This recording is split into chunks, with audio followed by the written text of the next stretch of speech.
Can you remember who you were before the world told you who you should be? I was just a normal kid, a normal student who was attending his daily classes just before 4 years.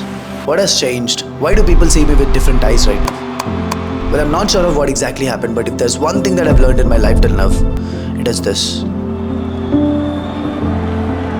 Do what your heart tells you to do. You're not bound to follow the orders and become a slave that they want you to be.